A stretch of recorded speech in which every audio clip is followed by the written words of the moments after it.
Well, good morning. Kunjani? Uyaphila? Asikwamukele kwi episode. I think this is episode 8 or 9. Okay, 9. Yes, thank you. Imbizo podcast. Yes, ke ubona ungasilandela senkundleni zokuxhumana Imbizo podcast. Nalana uyabona nje ukuthi Imbizo podcast, right? So siyakwamukela ke igama umxolisi, stressless okamhlongo. Well, today kusekuseni sikhuluma with one of wabaholi especially kwi-province yaKwaZulu Natal sebekhona kuyinhlaka ke ezahlukahlukene kwipolitiki nakwinyunyana, right? So njengamanje ungunobhala wenyunyana enkulu kakhulu eningizimu Afrika.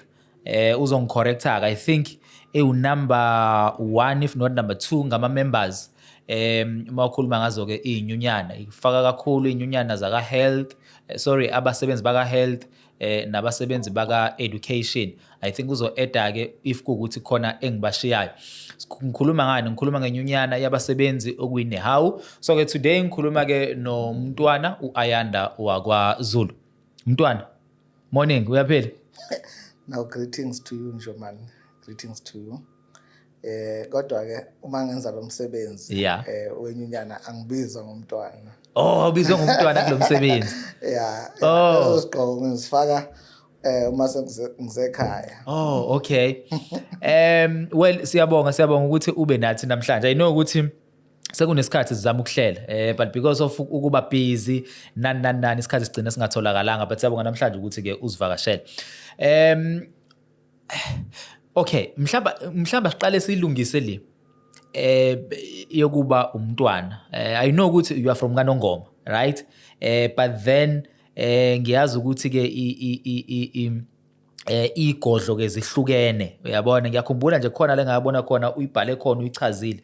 Ifika kanjani le kuwena sekutheni nawe uqhamuka ebukhosini kuluphi uhlangothi? Mhlawumbe ungiphe nje just 1 or 2 minutes ungicacisele. No, ngize explain Sure. Laphana endlunkulu khona into ekuthiwa izindlu, ngoba indlunkulu yakhiwa izindlu. Yes. Izindlu ezingathi main zo3. Indlu yasoSuthu okuyindlu okuyisona lapho okukhona khona isihlalo njengamanje, indlu yasoSuthu. Okay. Nayo ke indlu yasoSuthu ihlukene kaningi ngoba khona izindlu eziqhamuka eSuthu. Esingabala indlu yakwaMinyamanzi engicabanga ukuthi uyayazi. Yes. Sibale indlu yasematheni engicabanga ukuthi uyayazi. Yes. Sibale ezinye izindlu enye seshowe eNgudwini, indlu yasoSuthu leyo. Okay. Bese kuthi kube khona indlu yasegazini, indlu yasegazini i-based kwaCeza. Abanye futhi bakhona umuwela uthukela ngokwamaphumulo. Bese bakhona indlu yakwaMandlakazi. Mina ke ngiqhamuka endlini yakwaMandlakazi. Oh. Ikhanda la khona eladuma kakhulu umntwana uyibhebhu oba inkosi yakwaMandlakazi. Njengamanje liphethwe umntwana omkhulu inkosi uBhentinta. So indlu yakwaMandlakazi leyo engicabanga indlu yaseKhohlo. Ikhohlo ke uya understand ukuthi umntwana usoJoyisa waye umfowabo kwenkosi usenza ngakhona, kodwa ke eKhohlo njengoba inkosana kwakusenza ngakhona. Yikho kuthiwa indlu yasendlunkulu kodwa eyikhohlo lendlunkulu. Oh, okay. So mhlambe for the benefit of abantu abasha, uma kuzoba mhlambe uma isilo sikhotheme, and then uma khona isilo kumele singene, because we remember ukuthi kwisilo esikhona njengamanje isilo mesizulu kaZwelithini before athathe over ekubeni ke isilo sibone kuba khona into esorofa ipolitiki ebakhona where kuthiwa kumele izindlu zonke zihlangane, uyabona, then zixoxe zizodwa. So nendlu yeni iyangena lapho. Iyangena phela njengoba ngisho nje ukuthi indlu ebalekile, indlu yakwaMandlakazi. Izicabanga ukuthi umenzi ijelo somlando izalubhala into ebalekile. Ekhuluma ngendlu yakwaMandlakazi ethi iyisandla sokuphosa sikaZulu. So ngenxa ukuthi indlu yasekhohlo, so indlu yaMandlakazi iyingxenye. Kuleli phepha owalibona ngilibhalile, ngachaza into eziningi ukuthi njengamanje nje ongumkhulumeli wesilo ephinde futhi kube yena orepresent isilo kwi-provincial and national house, umntwana wakwabo umnawe inkosi yakwaMandlakazi, umntwana umnatho wakwaMandlakazi. Nesilo esibuzile uMdlokombane ngenkathi ngo-94 akha lento ekuthiwa i-King's Council, wafaka abantwana ababili bakwaMandlakazi, umntwana inkosi ebusayo njengamanje, waphindwa wafaka umntwana uZebuloni osomlando. Isilo uDinizulu ekhula nje up until ezeba no-15-16 wakhulela kwaMandlakazi emzini wenkosi uYibhebhu eBhanganoma. Abantwana abaningi esingabala inkosi uPhumanyova wakhulela emzini umntwana omkhulu, umntwana uMshiyeni ayi-Ada kaDinizulu. Mningi umlando nakho uSuthu noMandlakazi. Nangenkathi kubuze nje isilo uBhekuzulu, abantu kwakuthi uma bekhalela umntwana uPhumanyova ngoba isandla sokuphosa sikaZulu. So baningi abantwana bakwaMandlakazi abakhulela uSuthu, baningi futhi abantwana basoSuthu abakhulele kwaMandlakazi, njengoba sengibalile nje ukuthi isilo uDinizulu sisewumntwana sakhulela eBhanganoma. Okay. No siyabonga kakhulu. You know ukuthi ibalekile le mntwana oyichazayo, so that especially negenge eza ngemumva, because njengamanje ngizothi kubhizi kakhulu, especially uma ukhuluma nange-information, so i-information yakithi ezabantu abangamaZulu, uthola ukuthi mhlambe kuba khona la ephazamiseka khona, la abanye abantu bathi beyisho bafuna ukisho ngohlangothi labo oluzofavor bona, bangayibeki ngendlela abantu abazokwazi ukuthi bayiqonde ngakhona. But siyabonga kakhulu. Now asibuye kulena-ke, siphume kule kuba umntwana, asingene kulena-ke ethinta abasebenzi. So inyunyana inehawu iyona engicabanga ukuthi inama-members amaningi kunazo zonke inyunyana, especially eyikhona under iCOSATU. Angazi noma ngicorrect yini? Yeah, correct. Njengamanje inehawu is the largest affiliate of COSATU. We are sitting at 287,000 paid up members. You remember that we organize quite a variety of sectors since our inception in 1987. We are organizing in health. Qua health, you know, there's public health, and there's private health. We are also found there. We are the largest union in the country in health and also in private health. We are organizing in education, basic education, TVETs, community colleges, local ABET, Dala. We are also organizing in the universities, we higher education, then we are also organizing in the parastatals. Ama-parastatal ilezi inkampani kahulumeni provide kakhulu i-service. For instance, abasebenzi baseThala siyaba-organize bangaphansi kwenehawu, abasebenzi be-tourism KZN siyaba-organize, abasebenzi lapha e-airport base-AXA ngoba ingaphansi kahulumeni siyaba-organize, abasebenzi bakwa-SARS siyaba-organize, i-parastatal leyo. Bese si-organize abasebenzi bawonke ama-department okuthiwa state administration. Uma kwa-Department of Economic Development siyaba-organize abasebenzi, kwa-Sports, Arts and Culture siyaba-organize abasebenzi, kwa-Social Development siyaba-organize abasebenzi. Bese uya into ekuthiwa private social development, ama-old age home, ama-NGOs, ama-child and youth care, even nabasebenzi umuntu uqashwe isonto, khona amasonto amakhulu abanabasebenzi abaningi, okusho ukuthi labo basebenzi including abefundisi. Phela abafundisi abaqashi ibona abangabaqashi, ngaphandle-ke uma khona umfundisi omkhulu, kodwa-ke ma nabo befisa ukujoyina esontweni, ayikho into esingabavimbela ukuthi babe ngamalungu. So we are found in all these sectors. You can see how complex is the union. Well, no wonder ninama members amaningi kangaka, especially kuyona iCOSATU. Now uthinte le ndaba yethala. Right now ngi-worried because ithala likwi-process liquidation and ninabasebenzi abakhona lapho. Njengoba ninabasebenzi abakhona manihlala etafuleni nomqashi, ithini indaba yokuholeleka kwabasebenzi? Ngiyayibona le yokuthi mina as an ordinary person or ordinary citizen ngideposithile but imali yami isabambekile, but ngifuna sifocus kule yabasebenzi laba enisuke nibamele. Yeah, no, mhlawumbe ake ngiyichaze khona izoba complex. You remember that ithala, we are organizing in two ithalas. Khona ithala Development Finance Corporation okuyiyona entity yakwa economic development. Bese subsidiary yakhona ithala Soc Limited laba abakubiza kakhulu ibank. Organizer ngo-2. Okay. Njengamanje abasebenzi baholile ngoJanuary. I think also baholile ngoFebruary. Enyangeni ngathi ngenyanga yangoJanuary nasibona sigcwele izitaladi siyinyunyana nehawu.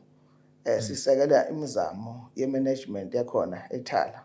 Kodwa singasho ukuthi saba exonerate makukhona izinto wrong abazenzile, kodwa sisupporta ekuthaneni kubalekile ukuthi livikelwe ngayo yonke indlela ithala ngoba ilona bhange labantu abamnyama, ikakhulukazi abaqhamuka le background esithi working class background. Onke la amabhange aseva kakhulu ama interest ye monopoly capital, but ithala uyakwazi ukuthola kuzo zonke length and breadth of the province. Ilekelela omama beyitokvela, ilekelela ogogo nomkhulu abahola impesheni. Futhi ke ikwazi ukudala amathuba emisebenzi adala amalunga laphana close to 400 amalunga ethu nje. Nakho njenge nehawu. Bese kuba khona ke nezinkampani noma osomabhizinisi abancane aba-exist ngenxa kuba khona kwethala. Sasho sathi ke kubalekile ukuthi silidefend. Bese siyam-opposa umnumzane ucabanga ukuthi kuthiwa uKruger okuyena onenhloso ezimbi zethala. Sesithi kubalekile ukuthi National Treasury ukuthi ingenelele because iNational Treasury ingadlala irole enkulu ukusave ithala. Ngibonile ke ensukwini edlule iProvincial Treasury ibhala incwadi iboleka ukuthi akube khona beboleka imali ethile, ngicabanga ukuthi amabhiliyoni nje amancane okuyimali okuzoba i-surety yalo ithala. So sikubona nge-attack ikakhulukazi kuma-bank that are leaning towards the working class. That is why we, for the first time, we are almost singing the same hymn book, even nabaqashi. Ngoba nabaqashi, they've said they're committed in saving Ithala Bank and the government of provincial unity, or government of provincial unity, even though we also don't support it, but we are in agreement that Ithala need to be saved in order to also for us as the union to save almost 400 jobs. Okay.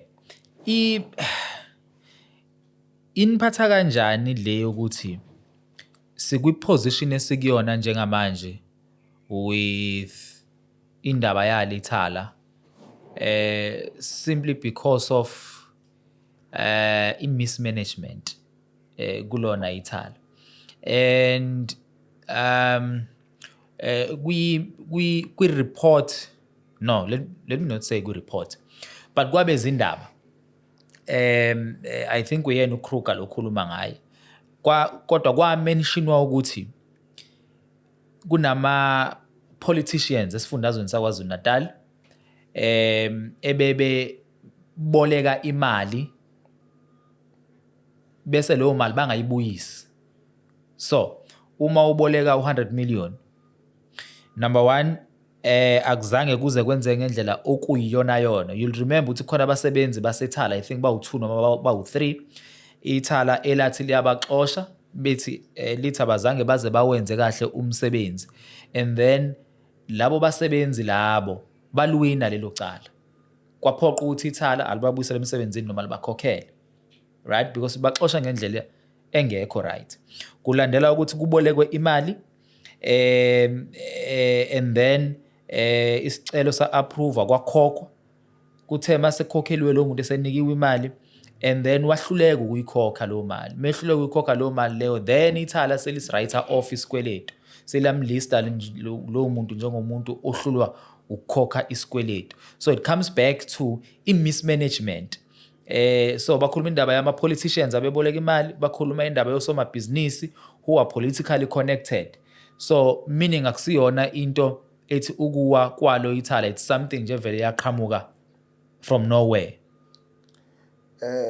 Njomana, mhlambe ake ngichaze in twofold. Please. I think you have heard in the past few weeks the president have made a proclamation in terms of ensuring there must be investigation that must be carried out by SIU, which I think if these allegations are true, SIU will be in a position to identify lezo nkinga, and we support that initiative because it's another initiative. Not only Thala, most of institutions of government, there are a lot of allegations of corruptions, which as the union we stand vehemently opposed. Yeah. But local liquidate Thala, we think that is the work that is largely driven by big business interest, big business interest.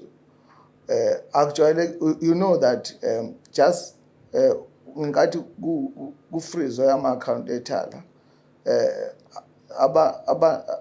ogogo they were told ukuthi abanye abantu sebezosebenzisa u-Absa just out of the blue. And we are told ukuthi khona even ama-custom akhona eThala that are being phoned by other banks.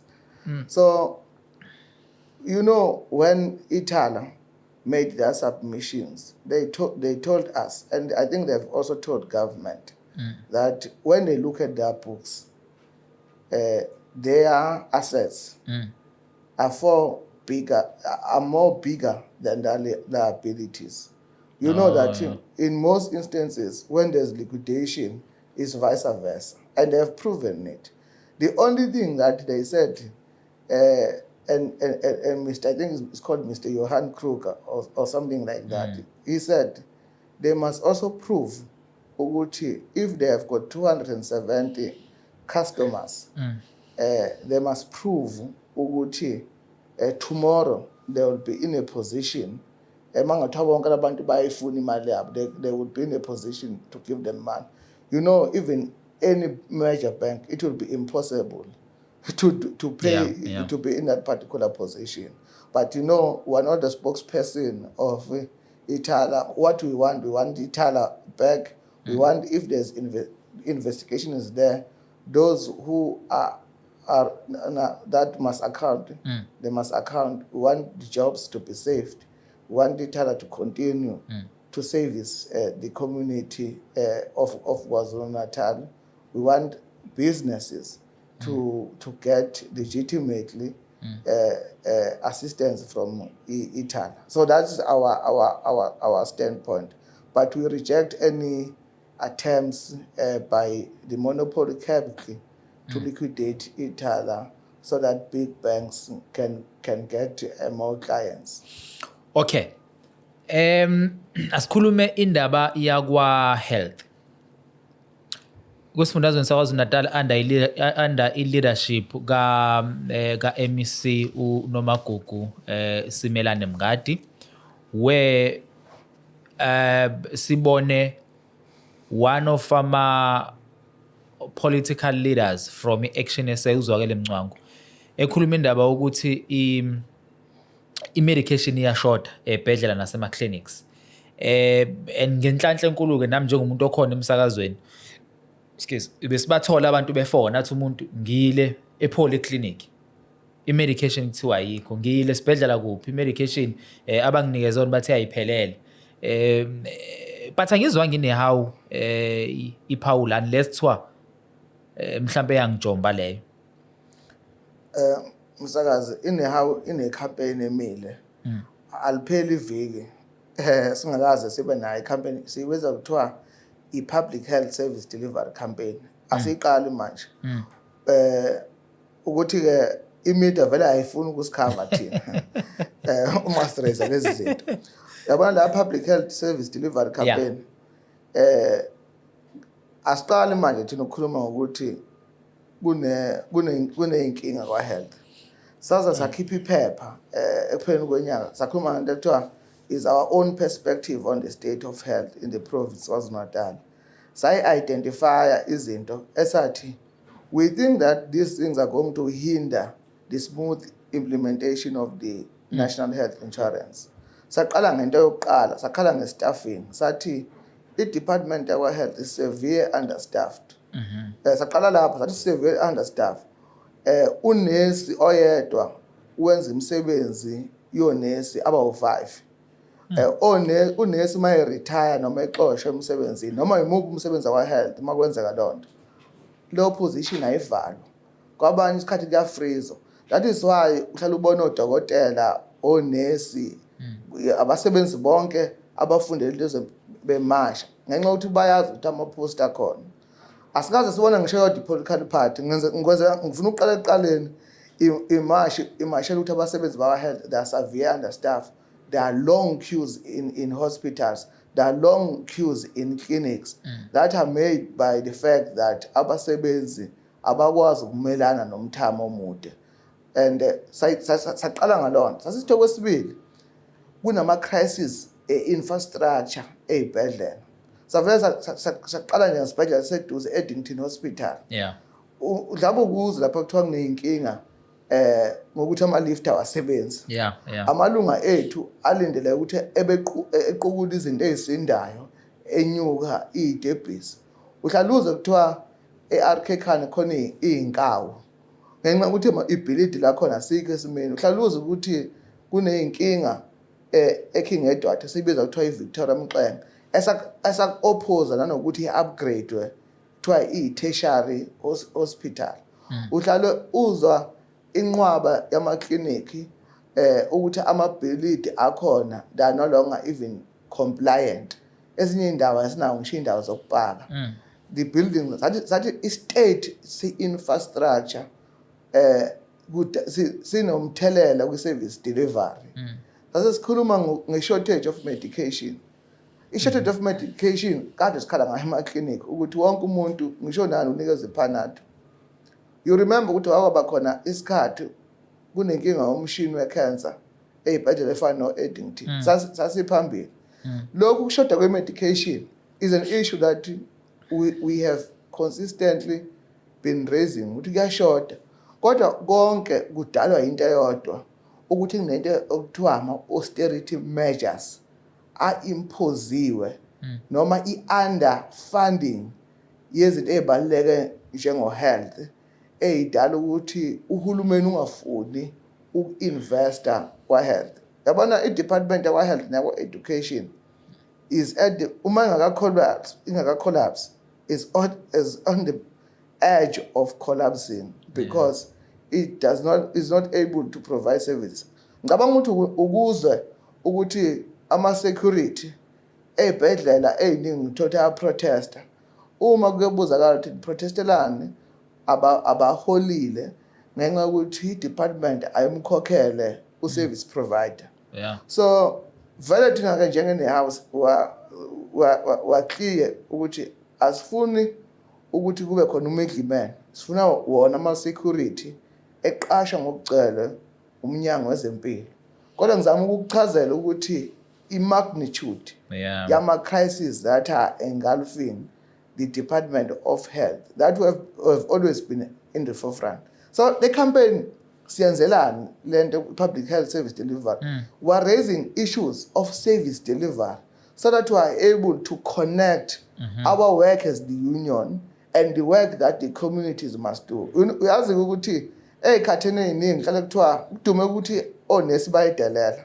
Kodwa akekho umuntu onendaba yokwazi ama-conditions of service onesi ababhekene nabo. Ukuhlangana nonesi enza umsebenzi ongesiwo wakho wokuqhuba isiguli. Ukuhlangane nonesi njengoba emshiyeni nje amaviki amathathu kade engekho amanzi. Ubuhlangana nabo ephethe amabhakede.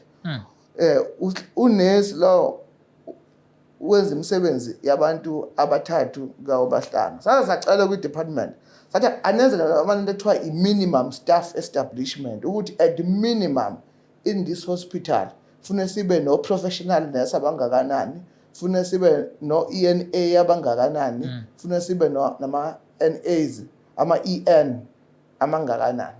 Sacela nje ukuthi let us have that particle. Sasithi-ke kubalulekile ukuthi imphakathi siyichazele. Le campaign ke siyenze nezinhlangano zasemphakathini ukuthi niyabona kune queue ende kangaka ingenxa yalokho. Kune queue ende kangaka ingenxa yalokho.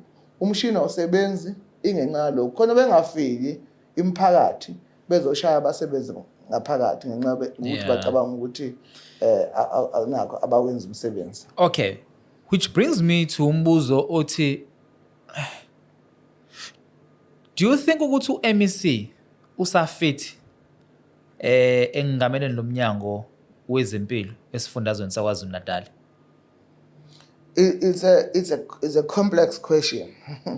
You remember that Tina, as the union, we always make analysis, broad analysis, politically and also administrative. I can tell you upfront that we made a conclusion on the head of department.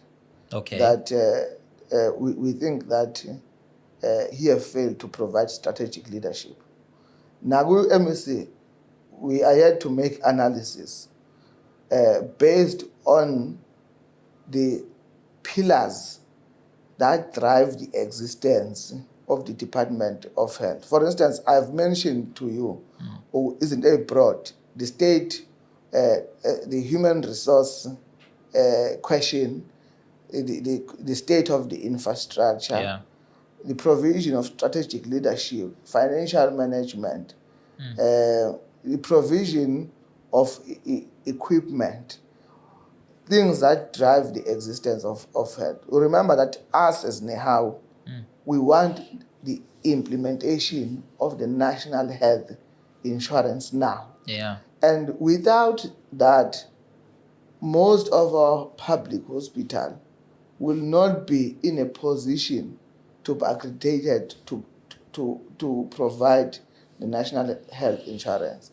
So we have not made a conclusion, but we can tell you that we are doing this analysis guided by the priorities of the department. Okay, angibuze kanje lo mbuzo Mageba. Under leadership ka former health MEC esifundazweni uDlomo, right? And then bese kuba ingesikhathi ukuthatha uMEC uNomagugu Simelane Mngadi kuze kube imanje, because izinto ozibalayo ziningi kakhulu and isikhombisa futhi ngempela ukuthi kushuthi leya department iguqe ngamadolo now, right? According to i-analysis yenu as iNEHAW, iguqe nini ngamadolo lo wamnyango? Njomani, ake ngikukhumbuze. By the time Dlomo left, NEHAW have made a pronouncement that we don't want him. So when he left, we didn't want him. Even before that, there was an HOD, Dr. Zung. We said we don't want Zung, and Zung was also released. So we didn't want Dlomo because many of the problems that are existing in health, we know there are both internal and external factors. Yeah. The major crises of our health, they can be attributed to the national treasury and its neoliberal austerity program of underfunding the department, making the department not to exist, not to be able to function. That's a main driving factor on the crisis that the Department of Health are facing. Then there's also internal issues, the provision of the strategic leadership, because even in the underfunding, but you still get reports that link some managers on the issues that relate to corruption. You see, it's an issue that the issue of Benedictine Hospital, which was reported yesterday, is also in Madaden Hospital. By the way, it's us who were the first to expose the use of the foreign national. It was us as Nehao. About tax shops. Yes, that have got tax. Those things, and there are no papers that link them in getting a tender, and the allegations of paying 200. Those things must not be tolerated, and we'll be waiting for the MEC to take decisive steps against those who are found to be transgressing. But the point is that Dlomo has his share. Okay. Dr. Dlomo has his share. Kuma problems are caught right now. In the problems that are in the department. All and right. we made a conclusion about him as Nehao that we think that we don't want him. We have told the MEC. The MEC knows what we want as Nehao. The current MEC? Yes, okay. she knows. We want the department, one, to insource all the services. Yeah. Because our assessment is going to be based on that. We want her to insource all the services.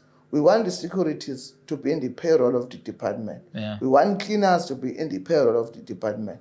We want those who are providing catering to be in the payroll of the department. That's one. Two, we want the full absorption. You know that just recently, for abasebenzi abangonompilo, swine icala enkantolo. I was going there. On that which is very important. Yeah. It's a major victory. Yeah. For workers. Sifuna abaholela imali ebafanele. I-Gauteng already 3 years ago, they are already on the system ye-PESAL. Yeah. Samnikeza 2. Okwesithathu sifuna ukubona kukhona i-minimum staff establishment. Ungekho umsebenzi okhala ngokuthi nakho ba understaff. Sifuna ukubabona bonke onesi abangama-graduate beqashiwe. Sifuna ukubabona odokotela bonke beqashiwe. That's 3. Sifuna ukubona izibhedlela zindawo yokusebenzela. Khona into ayikhuluma ngayo yena ethi ekhuluma ngama ngeke ngichaza kahle. Uthi isibhedlela kufuna sifane nawe. Ukuthi nakho sifuna izibhedlela zibe yimira yethu. Ungabi isibhedlela ukuthi i-patient isilele khamba inkawu ngaphezulu noma khamba amaphela ngaphezulu. Sifuna ke in terms of infrastructure, provision of equipment of equipment. Yeah. So izinto lezo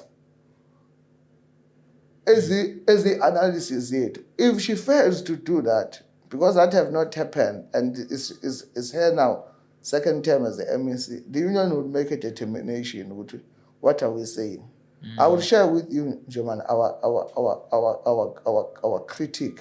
Nezinye izinto ama-mortuary, you know the state of mortuaries as we speak. There are no cars. Abasebenzi abasebenza kwi-emergency service, they don't have cars. Ukuthi nako uma abantu belimala emotweni, imoto abantu emphakathini beze bethi hey ziyaphuza ukufika ama-ambulance, awekho ama-ambulance. Okay, the sad part la Mageba eyokuthi we have ama-leaders, right? We have ama-leaders, and those leaders bona abayisebenzisi lezi ibhedlela. Uyabona? Banama-medical aids. So if edinga usizo lwezempilo yena or if any family member yakhe iyakulezi ayibhedlela lezi ezimele, but then i-service ayimele la ekuthena ayithola abanye abantu iphuwa, yabona, phuwa. Hence why bade ngibuza umbuzo esekutheni ni happy yini because akusiyona ithemu yokuqala ekhona u-MEC, but it's fine. We'll wait for analysis yeni. Now let's talk ngale ebaluleke kakhulu leyo nompilo. Abantu abafana nathi abaphuma emakhaya, they know ukuthi onompilo babaluleke kangakanani, especially emakhaya kuma rural areas. We know onompilo babaluleke kangakanani. Yabona? And ngiyakhumbula ngikhuluma noSihlalo wenu kwi-province. Ngathi mina no, I'm happy because le nigcine nikwazile ukuthi ninqobe. Yabona? Awungichazele ukuthi isebenza kanjani. Yabona? Just for the benefit of umuntu obekade engakayizwa and umuntu ongayi understand. Onompilo bakhona sekuzokwenzakalani ngonompilo manje? Onompilo babebiza kuthiwa ama CCGs eqaleni.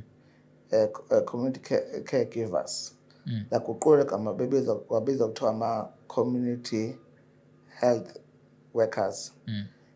Kade ke baba khona onompilo, as I've said, they have evolved. Eqaleni babe ngaphansi kwama NGOs, beqashwa ama NGOs ngokwahlukahlukana kwabo. Yeah. Kuthe ngonyaka 18 saqhamuka nesicishilelo ukuthi ababe ingxenye yabasebenzi bakahulumeni ngo-2018. Okay. Lapho ke okwasayinwa isivumelwano sisibiza kuthiwa resolution of 2018 sase sectoral bargaining council yabasebenzi bezempilo nabawa social development. Okay. Baqala ke lapho bahola i-minimum wage. Kodwa ke iyayinombandela ukuthi unyaka nonyaka bazosayina inkontileka. Sase siyayilwa ke njengenehawu ukuthi kunesichibiyelo somthetho esibizwa kuthiwa section 198B kwi-Labor Relations Act. Mhlawumbe uhlala ukuzwa nje manje ukuthi bethu abantu awukwazi ukuthi uwenze umsebenzi opermanent. Wena ungabibikho permanent. Ngoba umsebenzi wama CHWs onompilo upermanent. Ngoba uprovider i-home based care kupermanent. Ukuprovide i-primary health care emakhaya permanent. Ukulethela ogogo imithi kupermanent. Ngoba akukho lapho ke kuthiwa abaseka khona ogogo.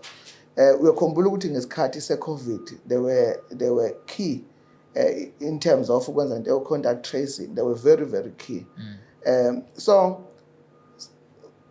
yavumelana nathi inkantolo ukuthi ngempela abasebenzi benza umsebenzi opermanent kufanele bebe permanent. Sayiwina ke enkantolo ezabasebenzi. Njengamanje umqashi noma i-Department of Health buye ngathi ayisiaphilanga isinqumo, okusho ukuthi abasebenzi abangonompilo basebenza ngokugcwele, okuyi-victory enkulu yenyunyana. Njengamanje ke sibhizi sixoxa nongqongqoshe wezempilo, sesingena esigabeni sama-conditions of service ukuthi njengoba bengenawo imhlomulo ethiwa abasebenzi bakahulumeni, sizokwenza njani thina ukuthi bethole imhlomulo yabasebenzi bakahulumeni? Abasebenzi bakahulumeni bane-13 check, bane-medical aid, bane-housing, bane-pension. Sekulezo ingxoxo. Kodwa umzabalazo wokuqala ukuthi unyaka nonyaka bangagcwalisa inkontileka nokuthi bengazazi lokhu besatshiswa abaqashi abanonyo ukuthi ngizokuxosha. Leso sikhathi siphelile, bonke onompilo basebenza ngokugcwele, and thanks to Nehawu ukuthi Nehawu ikwazile ukuthi asoze savuma ekubeni sayilwela kangaka inkululeko yalelizwe, salwela nanokuthi kuchitshiyelwe umthetho we-labor relations ukuthi abasebenzi ilethwa i-job security ibaluleke kangaka. Sihluleke ukulwela abasebenzi abangonompilo esibathatha njengokuthi bebenza ba-vulnerable and babaluleke kakhulu. Njengoba ngikhuluma nge-NHI, onke amazwe a-implement i-NHI, ko-Britain bayibiza nge-NHS. Onke amazwe noma ungayi Cuba la izempilo ziphezulu kakhulu lento yokuthiwa primary health care is very important. So bazobaleka kakhulu, sizobadinga kakhulu, siyabadinga kakhulu manje, sobadinga kakhulu uma sesifika ezweni lesithembiso. So nizoyivimba kanjani le ukuthi mina as umhlongo bekade ngikhona ngisebenza, but because now sesiqashwa uhulumeni then sekukhishwa mina kufaka omunye umuntu obekade engekho nje kwasekuqaleni. Mina I've been there for years. Njengoba ikhona i-database yabasebenzi abangonompilo about 10,000 la KwaZulu-Natal. Okay. Ikhona i-database, sinayo i-database yabo. So akekho umuntu angithi sikhuluma unakho le process bakhona ngisho kwiphezali yabo makuyo ngokuthi khona kwiphezali. So ngeke umuntu ekhishwe bakhona kwi-database, bakhona kwi-phezali system. Into engenzeka ukuthi ke ngenxa yobukhulu i-health system la KwaZulu-Natal inkulu kunawo onke ama-province u-health la KwaZulu-Natal. Ufana no-education, sine-system enkulu yakwa-education, system enkulu yakwa-health. Uma uthiwa kwi-department isithi hayi sesidinga more, kodwa kwamanje sinabangaphezulu, nakho bazinkulungwane ezilishumi. Okay. Angikukhumbuze ukuthi ke usilandele kuma socials wethu, khumbula ukuthi le iyona ke Imbizo podcast, and thank you so much ukusijoyina. Ngikhuluma no-Ayanda kwaZulu ongunobhala weNehawu kwisifundazwe ke sakwaZulu Natal. Now asikhulume le yomqashi. At some point nike nakhala kakhulu ngumqashi, especially under leadership ekhona kaMatamela, ngokuthi umqashi ubonakala engazenza izinto ayithembisa ukuthi uzozenza zokunyusa imali yabasebenzi.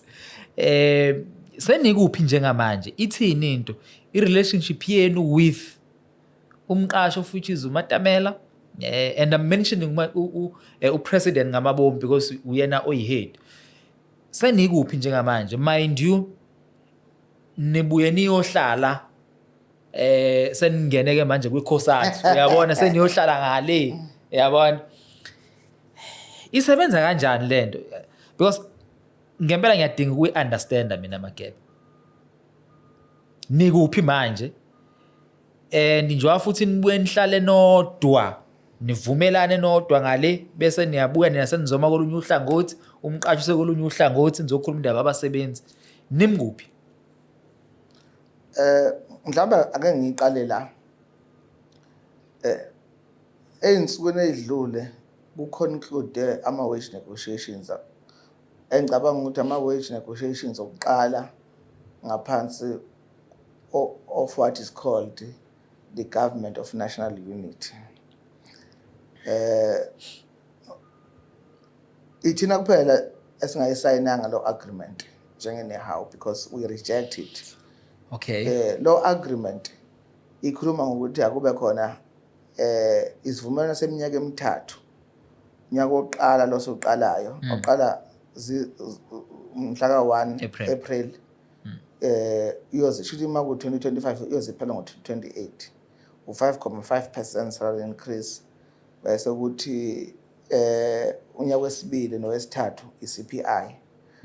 Uma i-CPI ingaphansi kwalama-percent abakhuluma ngawo 4%, abasebenzi bawuthola u-4%. Uma ingaphezulu ka-6% bawuthola u-6%. That's uphinde ukuthi housing yanyuswa to 1,900 plus inyuwe ngo-CPI futhi ngoJuly. Medical aid ngonyaka oqala inyuka nge-medical price index, owesibili nowesithathu u-add 0.5. Sayi-rejecta thina as the only union lo agreement, but because other unions have agreed, isi-agreement manje, si-rejecta precisely because you know that ngonyaka 2018 sasayina i-agreement yeminyaka emithathu. Ngonyaka wokugcina uhulumeni wenqaba ukunikeza abasebenzi increase, ikhona akwadala ukuthi ngonyaka ka-2020 abasebenzi bengayitholi increase. Sithi-ke thina asisoze savuma ukuthi sishaya ngemva iphindiwe ukuthi uhulumeni wafika wasinika unyaka wokuqala, wasinika owesibili, owesithathu waseplida i-poverty. Okuyinto esicabanga ukuthi isingenzeka, uzwele nje ukuthi kuze kwahlehliswa ukwethula kwesabelomali ngenxa yokuthi uhulumeni ubufuna ukunyusa i-VAT. Manje-ke sithi-ke njengeNEHAWU sine-standpoint ukuthi siyi-opposa uku-include kwe-Democratic Alliance kwi-Government of National Unity. Two, sithi-ke how do we relate with the Government of National Unity? Remember that nayo iwu-employer. So we have said our relationship or approach will be confrontational and contradictory. Once it will be confrontational, it means that we are not going, when the government of national unity takes decisions that are anti-workers, we will not be scared to go and confront them on the street. But at the same time, on policy position, we are not going to, if something we know that is not of the benefit of the working class workers in particular, we're going to contradict them, because the government of national unity continues from where the sixth administration left in terms of focusing on neoliberal austerity, which is responsible, is a capitalist policy intervention that that does not want to prioritize on the provision of basic services. The issue of the wage bill being at the center of it. So we are fighting with the government of national unity. Remember that the relations between the employer and the employee are always in that particular format. So then the other part is that NEHAWU is an affiliate of COSATU. Yeah. It's important to explain that. And COSATU is in the alliance with the African National Congress, the South African Communist Party, and SANCO. NEHAWU is not in the alliance, but is an affiliate of the federation that is in the alliance. Yeah.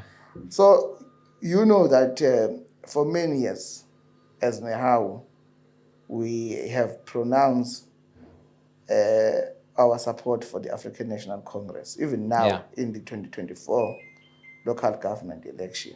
Yeah. But you also know now that the South African Communist Party have taken a decision to contest local government election. Yeah. And NEHAWU have said two things, that our option, our choice is the ACCP, because it's a vanguard of the working class.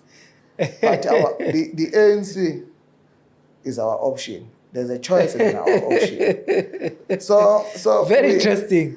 So the other constitutional meetings of the union and the federations assist with this question for further discussions. Yeah.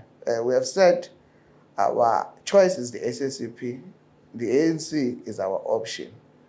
But overall, we don't have a decision to wake up in the morning and leave the alliance. Yeah. Yes. Okay. Which is headed by the ANC. Okay. But one sees with the responsibility to defend the workers and our members in particular, we seek no approval from anyone. All right. Since usui lethile le ethinta iANC neSACP, why SACP e-choice and then ANC e-option? Mind you, we are going to kuma local government elections ka 2026 and already SACP ithi thina siyovota as a SACP siyoyimela, meaning i-SACP uma iyoyimela ihamba namavote anyhow. Yabona? So why i-SACP over ANC? Remember that the SACP is the political party of the working class, is a vanguard of the working class. Not ANC. The ANC is a multi-party organization, but that is biased to the working class. Remember that the ANC is contested internally, ideologically, by all different class forces, but it's more biased to the working class. The SACP is a working class organization. If you do not believe in socialism, come communism, you can't call yourself a socialist or a communist. So workers or trade unions are the schools of socialism. Therefore, trade union like NEHAWU will definitely support the SACP, but not leaving the alliance. Remember, even the SACP itself, it said it contests election as a way of reconfiguration of the alliance, not as an exit towards an alliance, because this alliance, the program of National Democratic Revolution, remains a struggle that this alliance must continue to pursue, of which our view as communist, or as the trade union movement, is a road towards socialism. But as I've explained, it's a position of NEHAWU. COSATU will make its pronouncement on this question. Remember that COSATU have not made a pronouncement. And us is an issue that at length is discussed in our structures. And you know that at the end also workers, by the way, workers that are members of NEHAWU are diverse.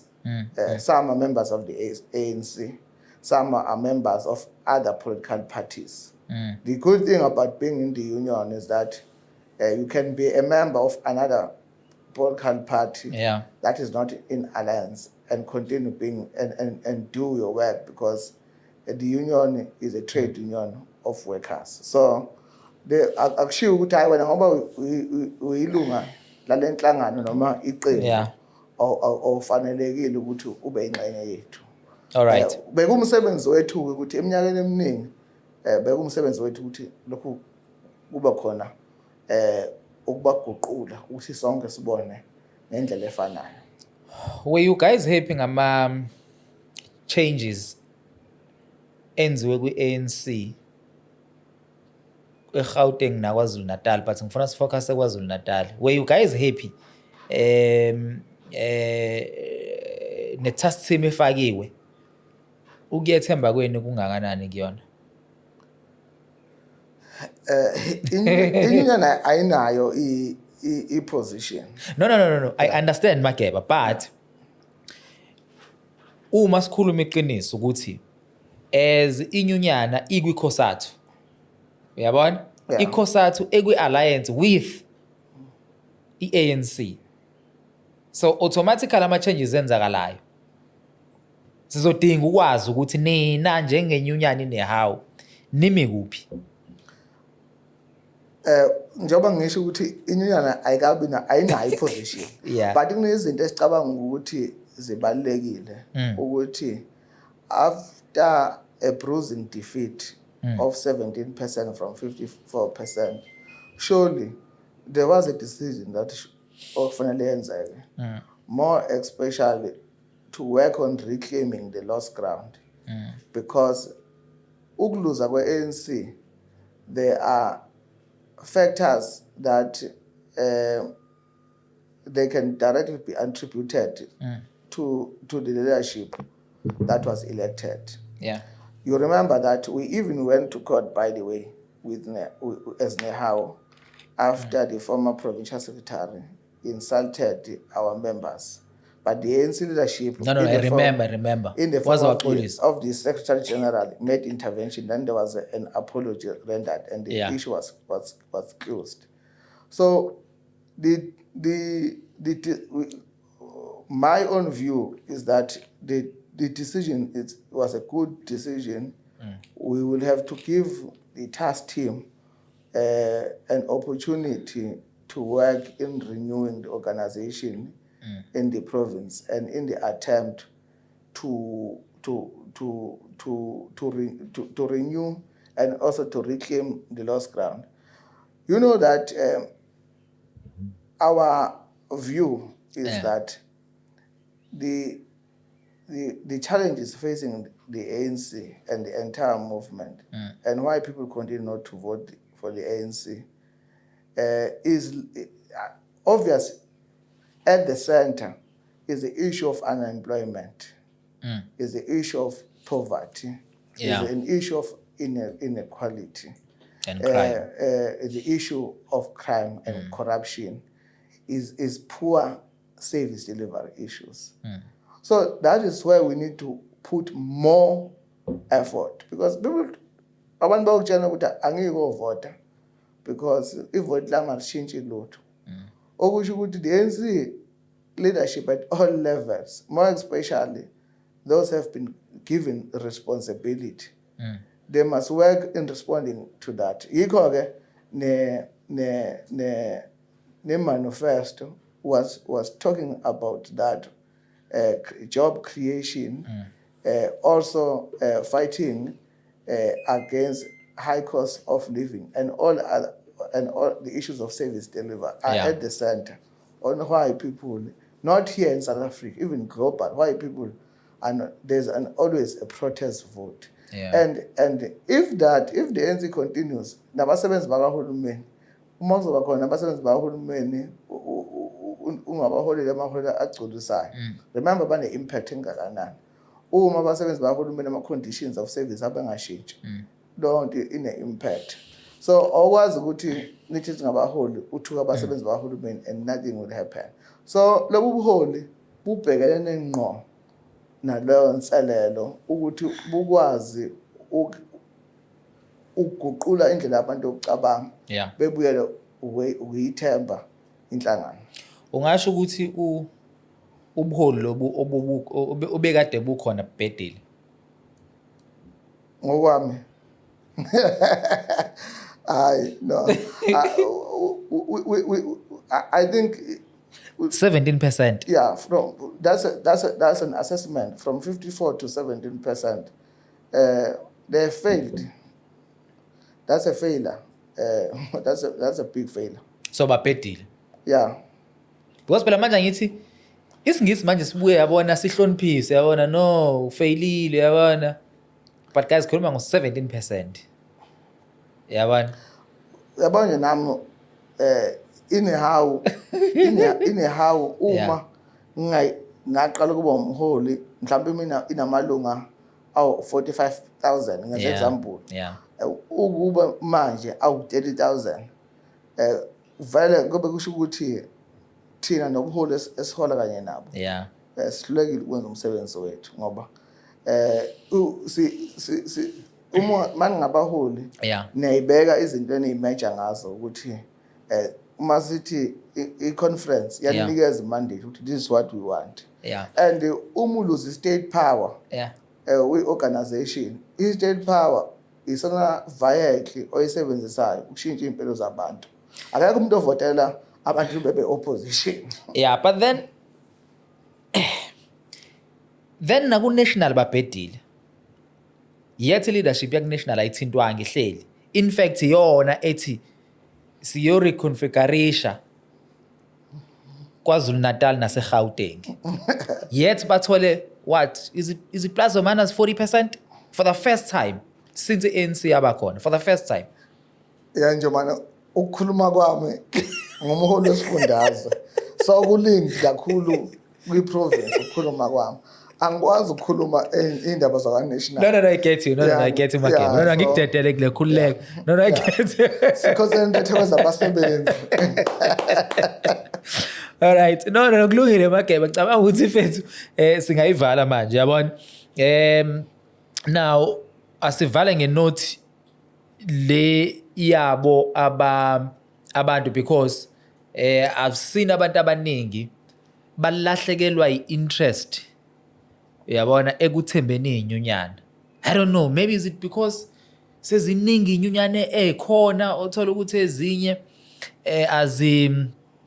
azibasiza abantu ngendlela zidlala ngabo, and then umuntu esethe indaba eyinyunyane yabheda usenifaka nonke nihlangene.